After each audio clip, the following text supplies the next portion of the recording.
Hey, welcome back. Whoa! I just noticed how this thing looks ginormous. This is just my mug here. Holy mackerel! I'll have to get this out of the picture. That was huge. So I got some more feedback from some. Yeah, really. If I get some type of correspondence, then I know people out there, the good folks like yourselves, are reading these trivias. They're looking at the videos, and it just makes the activity director's job more fun, more enjoyable. Fun, interesting, and cool trivia. They got some folks that said they really enjoyed the presidential trivia. Thank you for that. And the one where it's called the episode called "Things That Make You Go which is where I read the event or the true. Uh, I got so much of this stuff. I could do a whole series. Season one, season two, season three. That instead of just saying what it is, they love a little more history behind it. So we got it. We got it. We got it right here. All right. So let's check some of this out. Who do you think are behind the most power outages in the U.S.? Who? Squirrels. Listen to this. The American Public Power Association, APPA, says that squirrels are the most frequent cause of power outages in the U.S. The APPA even developed a data tracker called the Squirrel Index that analyzes the patterns and timing of squirrels' impact on electrical power system. Turns out the peak times of the year for squirrel attacks are from May to June, and October to November. Isn't that interesting? Let me take that right there. Okay, and it goes on. I can keep going. I'll go on. Typically, the squirrels cause problems by tunneling, chewing through electrical insulation, or becoming the current path between electrical conductors. Frankly, the number one threat experienced to date by U.S. electrical grid is squirrels, says John C. Ingalls, the former deputy director of the National Security Agency in 2015, and for oh my gosh. I got to keep going here. All right. Listen to this. Guess what was used as bandages, little band-aids, back in ancient times? You ready for this? Spider webs were used as bandages in ancient times. We got to read up on this one. You can't just read that and then go on to the next. We need more stuff. Give us feed me, Seymour, feed me. All right. In ancient Greece and Rome, doctors used spider webs to make bandages for their patients. Spider webs supposedly have natural antiseptic and antifungal properties, which can help keep wounds clean and prevent infection. No way. It's also said that spider webs are rich in vitamin K, which helps promote clotting. So the next time you're out of band-aids, just head to your attic and grab some webacillin. Okay? Oh, here's a good one. A woman lost her wedding ring and found it 16 years later on a carrot in her garden. Well, that one could just keep going on and on and on.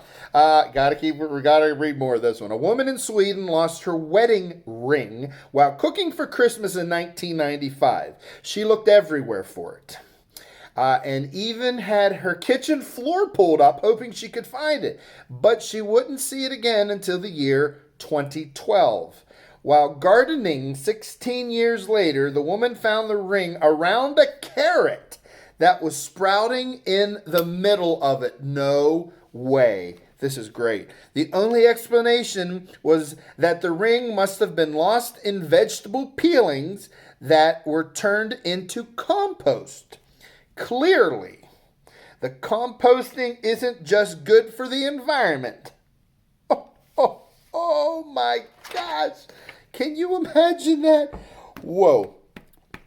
Oh, man. Okay. The inventor of the Pringles can is now buried in one. Let me read that. Make sure making sure there's no tricks here. Sometimes what I do when I do these is I read ahead just to make sure I don't stumble or fumble on any type of wording, especially when it gets into political and biblical words, because sometimes those words are that long.